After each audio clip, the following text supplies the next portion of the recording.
미국의 전체 상황을 그냥 한눈에 보면은 이해가 됩니다. 지금은 연준의 정책 방향도 그렇고 정부의 정책 방향도 그렇고 증시나 주택, 자산의 가격의 붕괴에 베팅하고 있는 정책이기 때문에 미국인들의 자산 가격이 떨어지면은 미국의 중산층들은 주택이랑 주식의 자산의 비중이 엄청나게 많단 말이에요. 그러니까 이 사람들의 자산이 녹아버리니까 소비에 대한 심리가 확 죽어버리죠. 이것뿐만 아니라 지금 미국에서 트럼프 연방정부의 정책이 지금 대규모 감원을 이루는 정책이란 말이에요. 그러니까 소비 심리는 더 위축이 돼요. 소비 심리가 더 위축이 되면 어떻게 돼요? 미국 기업들의 실적 성장률이 떨어지게 되죠. 그럼 미국 기업들은 어떻게 될까요? 사람들을 고용을 더 줄이게 되죠. 고용을 더 줄이게 되면 어떻게 돼요? 소비 심리는 더 위축되고. 지금부터는 이제 데이터를 보여드리면서 이걸 하나씩 설명을 드릴게요. 지금 연준은 왜 이런 정책을 펼쳐야 될까? MBS를 왜 이렇게 미친 듯이 팔아치우고 고금리 장기화를 해야 될까? 물가가 안 잡혀요. 그래서 뭐 코어 PC 기준으로는 2.8%지만 그냥 CPI 기준으로는 3% 이상을 유지하고 있단 말이에요. 연준의 타겟치보다 여전히 1% 가까이 높아요. 여전히 물가를 두드러 잡아야 돼. 그 물가에 가장 많은 비중을 차지하는 게 누구예요? 주거예요, 주거. 35.4%나 주거 부분이 차지한단 말이에요. 근데 주거 부분은 뭐다? 임대료예요, 임대료. 그러니까, 근데 그 임대료가 지금 어째요? 가장 많은 비중을 차지하는 얘가 전체 CPI가 3%인데 주거 부분의 물가가 4.4%예요. 그러니까 얘가 미친 듯이 높으니까 물가가 안 잡히는 거예요. 근데 이런 현상이 일어나는 거는 사람들이 코로나 이후에 유동성 장세가 풀리면서 너도 나도 미친 듯이 주택을 미친 듯이 사다 보니까 대출을 이빠이 끌어가지고 그래서 자기의 소득보다 3배, 5배, 7배가 넘는 정도까지 대출을 받아서 주택을 사다 보니까 주거 가격은 오르는데 주거 가격의 한 6, 7%로 임대료를 때리면은 임대료 에 대한 그 비용 부담도 높아지는 거죠. 근데 사람들의 월급은 거의 10%도 안 올랐단 말이에요. 수십 년 동안. 집값은 뭐 3배 뭐 이렇게 올라버리니까 주거 부분의 물가 비중이 엄청나게 높아지는 거예요. 요게. 그래서 지금 연준은 얘를 두드러 까야 된다라고 지금 생각을 하는 거예요. 얘를 지금 두드러 까야 된다. 그래야지 임대료가 내려가겠죠. 중위주택 가격이 조정이 나오니까 미국의 중위 임대료가 조정이 나오는 거죠. 그러니까 연준이 지금 하는 정책이 잘하고 있는 정책이에요. 집값을 떨어지게끔 하려면은 결국은 집값을 상승시키는 금융 사이드를 막아야 되고 금융 사이드를 막으려면은 결국 은행의 유동성을 틀어막아야 된다.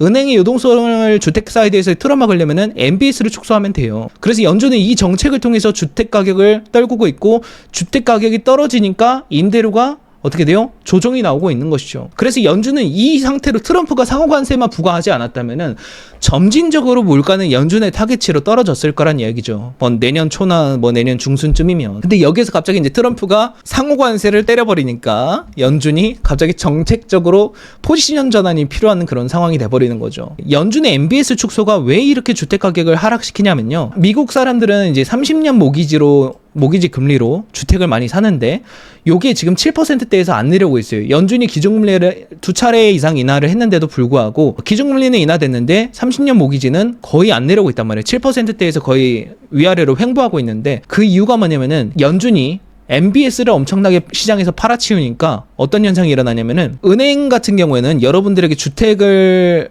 담보로 대출을 해줄 때 요렇게 대출을 해주면 은행이 더 이상 대출해 줄 수 있는 돈이 없어지나요? 한도가 없어지니까 은행이 요것들을 묶어가지고 팔아요. 그거를 MBS라고 해요. 증권화에서 파는데 투자자를 찾아가지고 파는 건데 그걸 MBS라고 해요. 그러니까 MBS가 많이 팔려야 은행들이 이 채권, 주택과 관련된 채권을 유동하고 다시 또 대출을 해줄 수 있는 거죠. 은행도 수익을 계속 내고.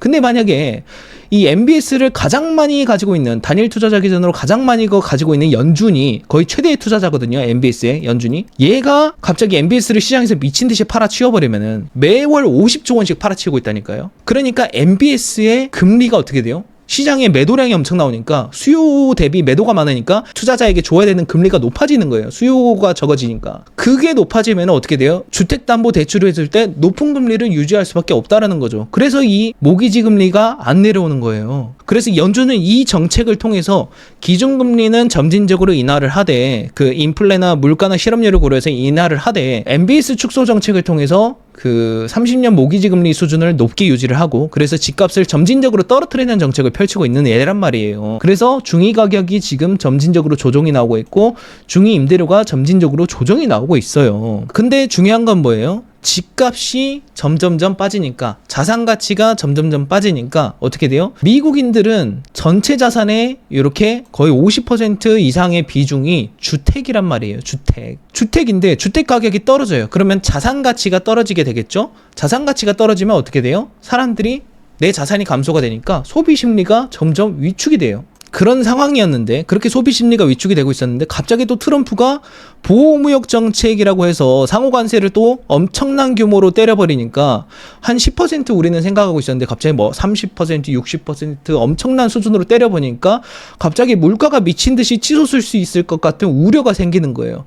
그러니까 사람들은 점점 나 이제 돈 아껴야겠다, 소비 심리 줄이고 있는데, 갑자기 막 옷 가격이 막 10,000원짜리가 갑자기 15,000원 되어 있고, 막 자동차가 30,000불짜리가 40,000불 되어 있고, 뭐 이래 버릴 것 같으니까, 이런 상황이 되면은 소비 심리는 위축이 되는데 점점 물건이 비싸지다 보니까 물가가 오르는 스태그플레이션의 가능성이 생기게 되는 것이죠. 그래서 이때는 기업들이 마진을 포기해서 가격을 안 올리거나, 아니면은 다른 국내산 대체재에 뺏겨서 실적률이 더 둔화되거나, 아니면 치킨 게임이 가속화될 수도 있다. 그러면은 이거는 기업 실적 성장률에 상당히 네거티브한 부분이기 때문에 알아야 된다라는 것이죠. 그래서 요렇게 지금 소비 심리가 크게 위축이 되고 있는데, 그게 앞으로 기업들의 이 상호관세에 대한 부과나 이런 것들에 맞물려서 기업들의 실적 성장률이 크게 줄어들 수 있다라는 거죠. 그러면 지금의 주가 수준이 더 높게 판단이 될 수가 있기 때문에 주의를 할 필요가 있다. 예를 들어서 애플의 경우에도 인베스팅닷컴 프로에서 가져온 건데, 연도별 매출 성장률을 보면은 2018년도 9월달 이후로 미중 무역 전쟁 확전 이후로 실적 성장률이 크게 빠그라졌고요. 테슬라도 마찬가지예요. 기준금리가 너무 높아지니까 자동차 할부 이자도 높아지고, 그러니까 자동차가 안 팔려요. 그러면 뭐예요? 다른 자동차 브랜드들도 어쨌든 생존을 해야 되니까 너도 나도 치킨 게임 시작하죠. 그럼 너도 나도 마진 포기하고 가격 낮추기 시작을 하죠. 그러니까 이게 에비타예요. 기업이 남기는 이익인데, 이익의 성장률이 계속 이렇게 박살이 나는 거예요. 상호관세의 영향이 이런 영향을 미칠 수 있다라는 거를 우리가 2차적으로도 생각을 해봐야 된다라는 거죠. 자, 그렇게 실적 성장률, 이익의 성장률이 가파르게 줄어드니까 기업들은 구조조정을 하죠. 이익이 줄어드니까. 그래서 어떻게 돼요? 기업들의 감원 계획이 미친 듯이 치솟는 거예요. 지금 2월부터 3월까지 감원 계획이 15만 명을 넘어섰고, 3월 달에는 감원 계획이 25만 명을 넘어섰거든요.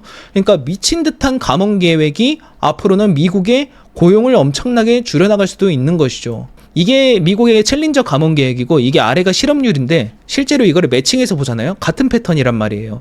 감원 계획, 앞으로 사람을 잘라 나갈 것이다 라는 계획이 증가하니까 실업률이 미친 듯이 올라가고, 앞으로 사람들을 잘라 나갈 것이다 라는 계획이 증가하니까 실업률이 미친 듯이 증가를 하고, 그리고 코로나 때도 그렇고 지금도 15만 건을 넘어섰는데, 그리고 그 다음 달에는 25만 건을 넘어섰단 말이에요. 그러니까 앞으로 실업률이 어떻게 되겠어요? 더 치솟아 나갈 수 있는 가능성이 높아진다라는 것이죠. 근데 이게 금융이랑도 연관이 돼 있어요. 고용이 불안정해져서 일자리를 막 잘려 나가기 시작을 해요. 근데 기존에 미국 사람들이 자동차를 사든 주택을 사든 뭐 주식을 사든 뭐 사업을 하든 얼마나 대출을 끌었었습니까? 지금 미국인들이 가지고 있는 자산의 대부분을 보면요, 주택이 대부분이고, 그리고 주식이 그 다음으로 많고, 여기에 뭐 연금은 빠져 있는데, 연금은 사실 미래 시점에 받아갈 수 있는 자산이고, 미래 시점에 받을 이익을 땡겨올 수 있는 자산이 아니기 때문에 리치몬드 연준에서는 그걸 자산으로 포함을 하지 않아요. 지금 주식도 그렇고 주택도 그렇고 레버리지를 미친 듯이 끌었었단 말이에요. 실제로 여기 대출, 미국인들의 대출을 보면은 주택이 대부분이고, 또 신용카드 대출 엄청나게 많고, 최근 5에서 10년 동안 보면요, 주택담보대출 미친 듯이 올라갔고요, 신용카드 대출 미친 듯이 올라갔고요, 자동차 할부 대출 미친 듯이 올랐고요, 학자금 대출 미친 듯이 올랐단 말이에요. 그러니까 미국인들의 전체 가계 대출이 미친 듯이 커져 있는 거예요. 거의 그냥 역대급으로 그냥 덩치가 엄청나게, 그 대출이 엄청나게 나가 있는 그런 상황인데, 이 사람들이 과거에는 자기들이 연간 버는 소득의 3배 정도였단 말이에요. 그 주택 평균 가격이 1999년도에는 이때만 해도 괜찮아, 감당할 수 있단 말이에요. 원리금 상환이나. 근데 2022년도 이때 되니까 연간 가구 중위소득 대비 주택의 평균 가격이 7배까지 올라갔단 말이에요. 그러니까 이럴 때는 무슨 일이 일어나냐면요. 2022년도 이전에는 사실 금리 수준이 낮았고 그때는 30년 그 모기지로 샀기 때문에 사실 원리금 상환에는 문제가 없을 거예요. 근데 중요한 게 뭔지 아세요? 일자리를 잃고 주택 가격이 무너지기 시작하는 순간부터는 문제가 달라진다라는 거죠. 당장 돈이 필요해지는 상황이 되다 보니까 그런 문제가 생길 수 있다라는 거죠. 그래서 대출 사이드에서도 연체나 이런 게 가속화될 수가 있고, 그리고 주식 시장에도 보세요. 여러분들 지금 주식 막 사잖아요. 우리나라에 지금 레버리지 투자가 얼마나 많은 줄 아세요? 우리나라뿐만 아니라 전 세계적으로 이게 지금 필라 마진 갭인데, 지금은 그 2025년도 2월 달 기준으로 전체 지금 그 주식 담보 대출이 거의 9,100억 달러 나가 있어요. 이게 얼마냐면요. 1,200조 원입니다. 1,200조 원. 그러니까 미국 신용카드 소비자 대출 전체 총액과 맞먹는 수준의 주식 담보 대출이 나가 있는 거예요. 그러니까 사람들이 미친 듯이 돈을 빌려가지고 주식 투자 가자라고 투자를 하고 있는 거예요. 예. 근데 중요한 건 뭔지 아세요? 이 인베스터 크레딧이라는 게 있는데 요게 지금 역대급으로 마이너스가 됐단 말이에요. 증시는 역대급으로 고점을 찍고 있는데 인베스터 크레딧은 역대급 마이너스예요. 거의 5,500억 달러니까 거의 700조 원이란 말이에요. 이 마이너스 700조가 의미하는 게 뭐냐면요. 인베스트 크레딧이 여러분들이 그냥 증권 계좌에 투자하지 않고 가지고 있는 그냥 현금 있잖아요. 현금. 그냥 현금이 있잖아요. 그 현금 플러스 그리고 마진 계좌에서도 여러분들이 현금성 잔고가 있을 텐데, 그러니까 여러분들이 가지고 있는 증권사에서 투자하지 않고 놔둔 그냥 현금 빼기 여러분들이 증권사에서 빌린 돈이에요. 그러니까 현금은 쥐뿔도 없는 그런 상황인데 빌린 돈이 미친 듯이 많으니까 어떻게 되겠어요? 마이너스가 엄청나게 커지는 거죠. 그러니까 증권사에서 순수 빌린 돈만 해도 내가 가지고 있는 현금을 빼더라도 마이너스 700조 원의 부채를 갚아야 된다는 거예요. 예. 그만큼 레버리지가 많이 나가 있다. 근데 이게 만약에 마이너스가 아니고 플러스예요. 플러스라는 거는 은행에 그 증권사에서 돈을 빌리지 않고 내 돈을 많이 가지고 있는 거예요. 그러니까 반대 매매가 나가서 증시가 밀리거나 할 가능성이 적어진다라는 거죠. 근데 반대의 상황. 증권사에서 미친 듯이 내 돈은 이제 0이 됐고 상쇄됐고 지금 순수 마이너스가 700조 원이라니까요.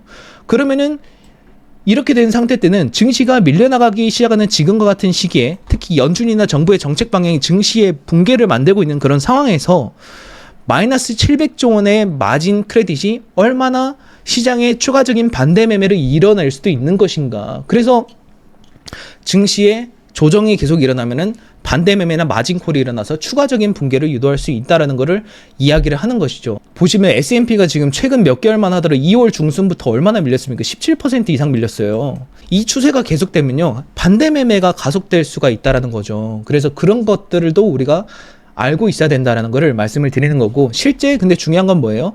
미국인들이 가지고 있는 자산의 거의 한 10에서 15% 가까이 되는 정도가 주식이란 말이에요. 근데 그 주식 가격이 15에서 20%씩 매일 그냥 5에서 10%씩 녹아버리고 있어요.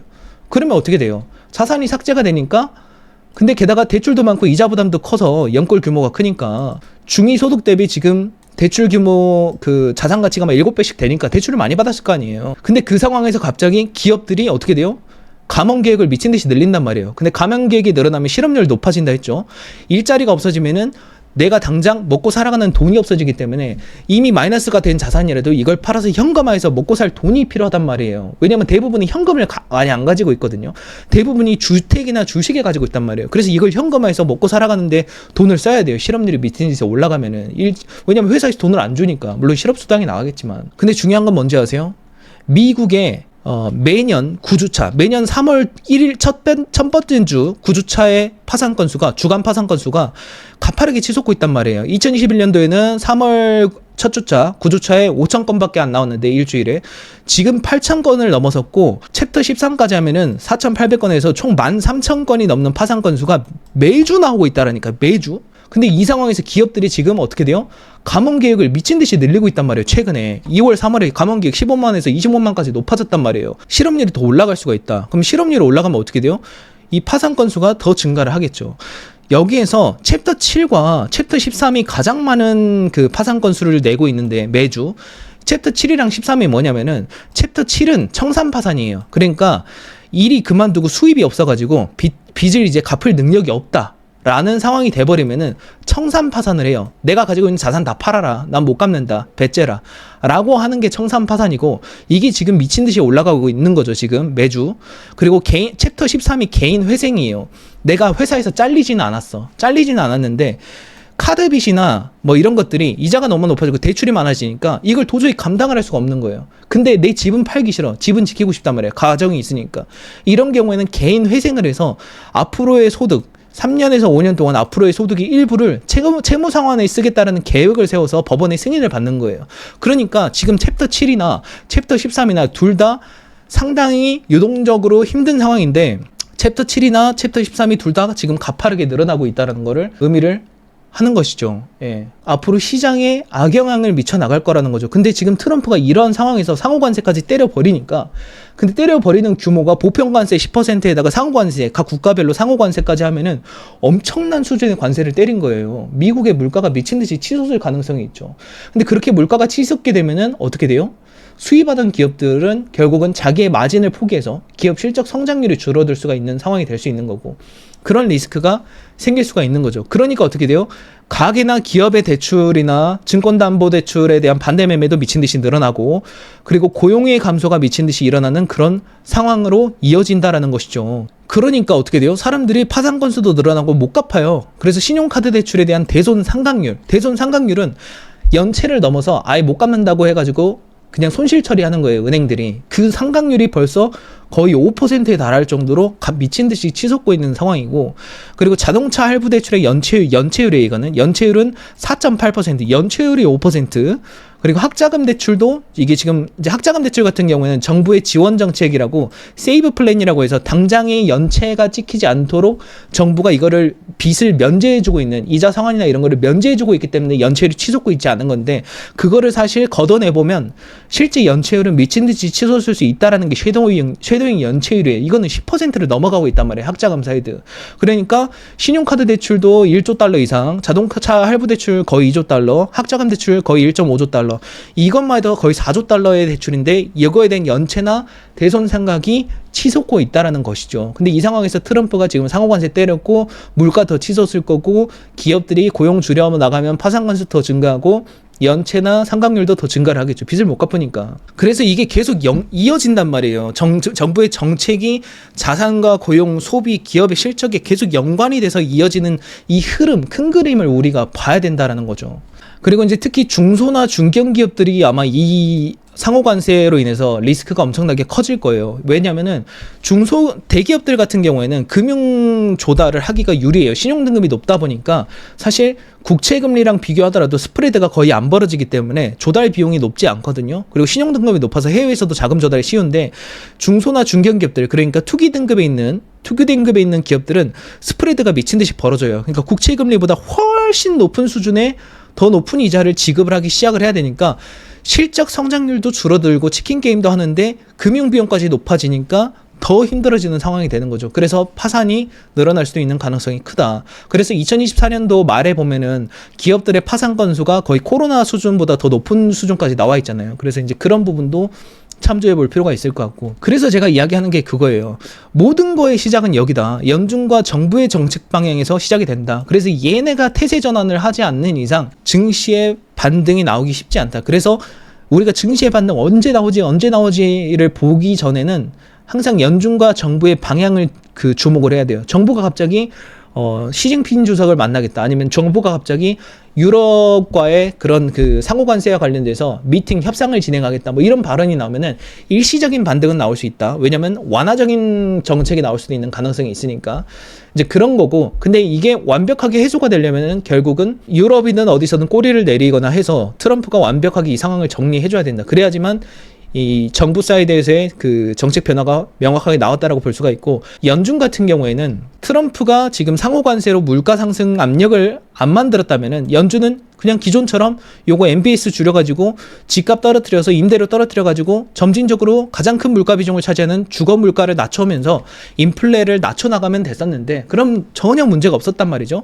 그런데 이 주거 부분, 전체 물가의 35%를 차지하는 이 주거 부분의 물가가 지금 4.4%의 상승률을 보이고 있단 말이에요, 전년도 대비.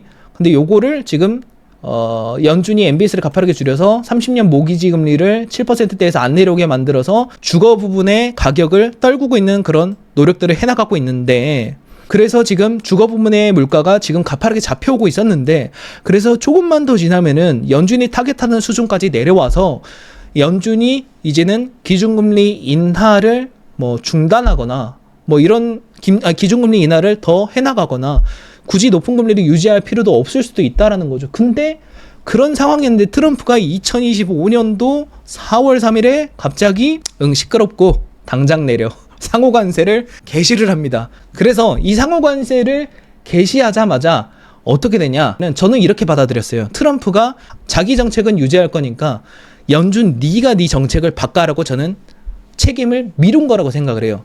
그래서 연준에게 결정권을 던졌다. 침체가 오면 네 탓이고 선제금리 인하하면은 시장은 회복할 수 있다. 그러니까 결정은 네가 해라. 나는 내 정책 유지한다. 이 정책을 트럼프는 지금 펼치고 있는 거예요. 2018년도 10월부터 정확하게 그랬고, 연준이 2019년도 1월 달에 정확하게 두세 달 뒤에 연준이 백기 들고 긴축을 종료하는 발언을 했었습니다. 그러니까 그러한 같은 전략을 이번에 똑같이 펼칠 수 있는 가능성이 저는 있다라고 봐요. 그러니까 이런 상황이 계속 되니까 어떻게 돼요? 사람들은 소비 안 해. 나 소비 안 해. 기업들은 어떻게 돼요? 나 고용 안 해. 갑자기 감원 계획 미친 듯이 나 사람 다 자를 거야. 그러니까 소비 심리도 줄고 기업 투자 고용 심리가 크게 꺾여 나가니까 어떻게 돼요? 이걸 보고 연준이 아마 한두 달 뒤에 이렇게 하겠죠. 정말 그 힘든 결정이지만 기준금리 인하를 단행을 하겠다. 뭐 이런 식으로 완화성 발언을 하도록 지금 트럼프가 유도를 하고 있다고 저는 생각을 해요. 2019년도 1월 4일에 연준이 그렇게 했던 것처럼. 그래서 지금 이런 것들 때문에 자연스럽게 침체 가능성이 높아지고 있고, 결국은 트럼프는 정책 방향을 전환하지 않을 테니까 연준이 전환을 해야 되고, 지금 이제 많은 월가에서 미국 경기 침체 위험이 상당히 높아지고 있다. 계속 높아지고 있어요. 그래서 정리하면은 개인적인 생각은 조정은 계속 될 수 있다고 생각을 하고요. 다음 주에도. 물론 다음 주에 일시적으로 반발 매수는 나올 수가 있다고 생각을 하지만 그건 일시적인 거에 불과할 것 같고, 결국은 정부의 정책 방향을 바꾸는 거나 연준의 정책 방향을 바꾸는 뭔가가 나오기 전까지는 조정은 지속될 것이다. 완화적인 발언이 나올 때까지.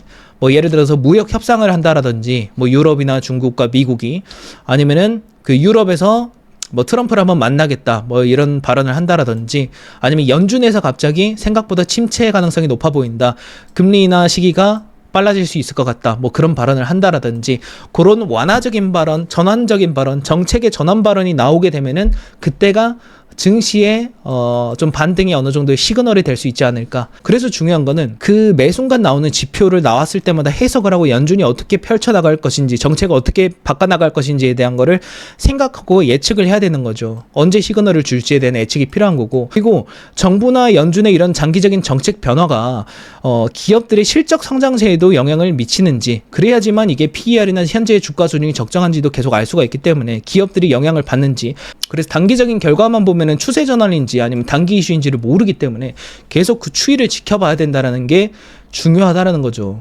그래서 아세안 패스의 멤버십에도 관심을 가져보시면 좋을 것 같습니다. 아세안 패스의 멤버십에서는 이슈가 나올 때마다, 지표가 나올 때마다 이렇게 커뮤니티 게시글로 바로바로 생각을 정리해서 업로드를 해드리고 있고요. 그리고 4월 3일에 상호관세 부과돼서 증시가 밀리기 직전에 4월 2일에 지금 미국의 증시는 하락 초입일 가능성이라는 본 내용을 공유를 해드렸고, 많은 분들이 미리 포지션을 잡아서 대응을 잘 해나갔다라는 댓글들을 볼 수가 있습니다. 그래서 관심 있으신 분들은 아세안 패스의 멤버십에도 관심을 가져보시면 좋을 것 같고요. 그리고 이제 지금 아세안 패스와 investing.com이 4월 30일까지 한국에서 가장 저렴한 가격으로 프로모션을 하고 있습니다. 그래서 기업의 실적을 빠르게 체크하고 이런 추이의 변화를 보고 싶다고 하시는 분들은 investing.com 프로에도 관심을 가져보시면 좋을 것 같습니다.